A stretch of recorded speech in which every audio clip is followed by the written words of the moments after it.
Taarifa nzito kutoka kwa Godbless Lema ya jioni imetikisa medani ya siasa saa chache tu kuelekea maandamano ya Disemba 9. Ujambo na karibu kwa taarifa zetu za Kenyascope, na tafadhali kumbuka kusubscribe. Katika simulizi inayoibuka kutoka kwenye sauti ya mwanasiasa Godbless Lema, inajitokeza taswira ya taifa linalotumbukia katika maisha ya wasiwasi wa kudumu. Watu wanaoishi katika makimbizi ndani ya nchi yao wenyewe, wakizungukwa na taarifa za kupotea, kutekwa, kukamatwa, kupigwa, kunyimwa dhamana na kuuawa. Ni simulizi inayoanza kwenye kilele cha uchungu, ikieleza jamii ambayo imejifunza kuishi kwa kuangalia nyuma kuliko mbele, ikitegemea kwamba hatari huja upesi kuliko faraja. Katika muktadha huo, Lema anaibua picha ya familia zilizojengwa juu ya misingi ya upendo, lakini sasa zimetwaliwa na mazungumzo yanayotawaliwa na hofu nzito.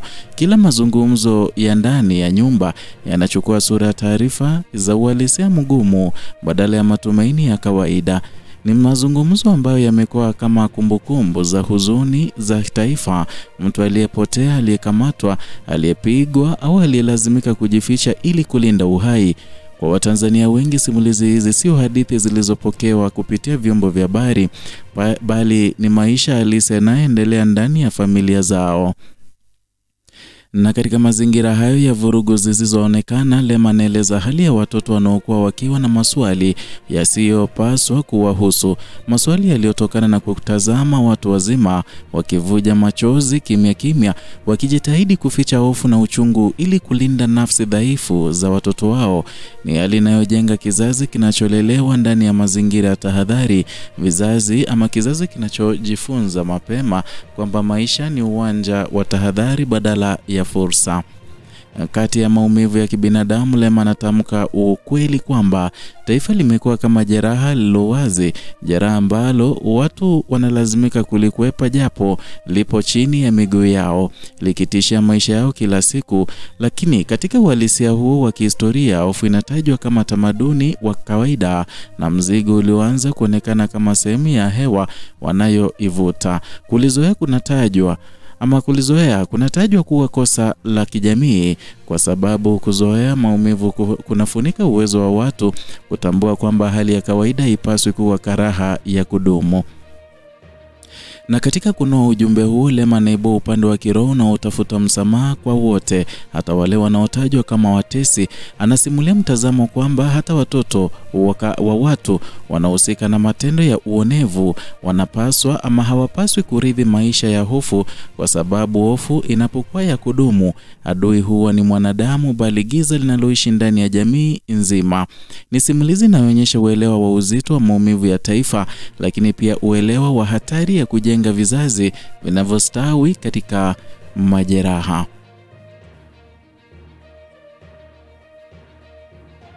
Na kwenye ujumbe wake alisema kuwa kila siku hapa imekuwa kama kutembea kwenye kivuli kisichoisha.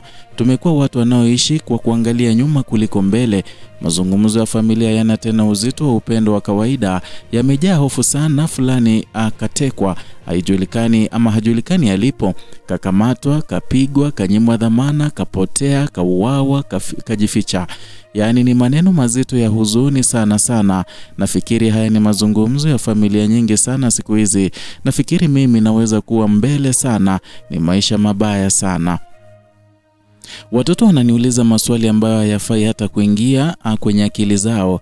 Naye mke anazungumza kwa sauti iliyovunjika na macho ambayo yamechoka kulia kimya kimya. Unaweza kuona na kuishi kabisa ama kuhisi kabisa nchi imekuwa kama jeraha la wazi, na sisi tunajaribu kutembea bila kulikanyaga hata kama liko chini ya miguu yetu.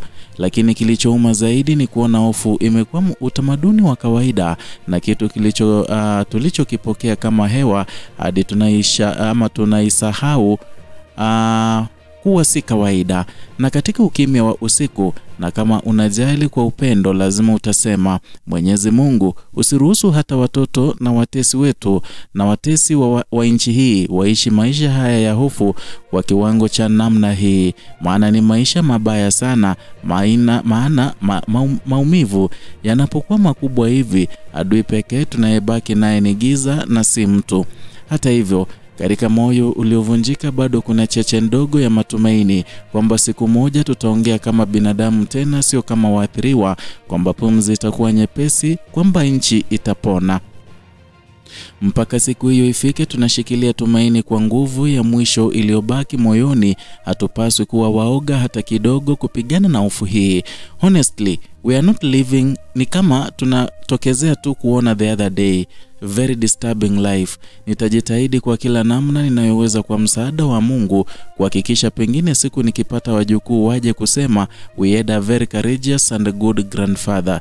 Jipeni moyo sana familia zote ambazo ume na wake na watoto wenu wako mstari wa mbele katika struggle hii ya kudai wema na haki katika nchi yetu.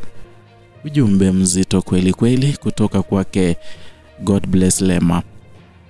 Hata hivyo, katikati ya vurugu za kimwili na kisaikolojia, Lema anaonesha kuwepo kwa cheche ndogo ya matumaini kwamba siku moja mazungumzo ya familia yatarejea kuwa ya binadamu, sio ya waathiriwa, kwamba mapafu ya taifa yataweza kupumua kwa uhuru na kwamba watu wataweza kufikiri zaidi ya kujilinda.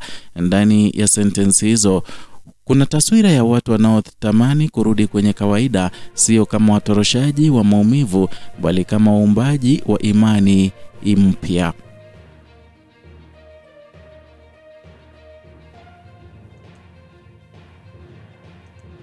Na katika mpito huo wa kihistoria, anazungumzia maisha yaliyogeuzwa kuwa hali ya kusubiri kesho kwa wasiwasi, maisha ambayo hayana utulivu hata kwa dakika moja, maisha yanayoishi kwa kuchelea uwepo wa siku nyingine badala ya kuikumbatia kama fursa ya kuanza upya. Ni taswira ya watu wanaotembea duniani lakini wanahisi wanaishi.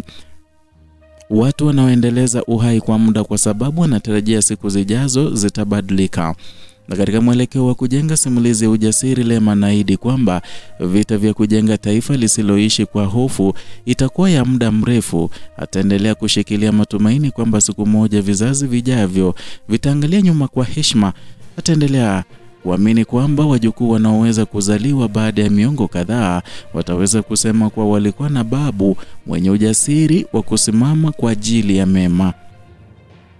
Na katika sehemu nyingine simulizi hiyo, Lema anaelekeza ujumbe wake kwa familia zinazobeba mzigo wa mapambano ya ndani ya taifa, familia zilizo na wazazi, watoto au ndugu wanaosimama mstari wa mbele kudai haki. Familia ambazo zimetumbukia kwenye maisha ya kutishiwa, kufuatiliwa na kuishi katika hali ya tahadhari ya kudumu. Ni jamii ambayo imekuwa sehemu ya historia ya ukinzani hata kama haitajwi katika kumbukumbu rasmi. Na katika historia ya hivi karibuni ya Tanzania, simulizi kama hizi zimekuwa sehemu muhimu ya utambulisho wa kisiasa. Matokeo kadhaa ya kupotea kwa watu, kukamatwa kwa wapinzani, kesi zisizokamilika na uzushi wa hofu umekuwa kama kivuli kilichotanda kwenye anga la taifa. Hadithi za watu waliopotea usiku, watu waliokamatwa bila taarifa au watu waliowekwa kizuizini bila dhamana zimeacha alama kwenye mfumo wa kijamii katika maeneo mengi. Watu wamekosa imani na taasisi za usalama, wakiamini kuwa hatima ya mtu inaweza kubadilika ndani ya saa chache. Ni hayo tuliokuandalia siku hii ya leo kutoka hapa Kenyascope, channel yako pendwa ambayo inakuletea taarifa hizi pamoja na zingine kwa kina bila kupindisha. Zidi kuwa nasi kwa kutusupport kwa kusubscribe, kulike na kushare video zetu.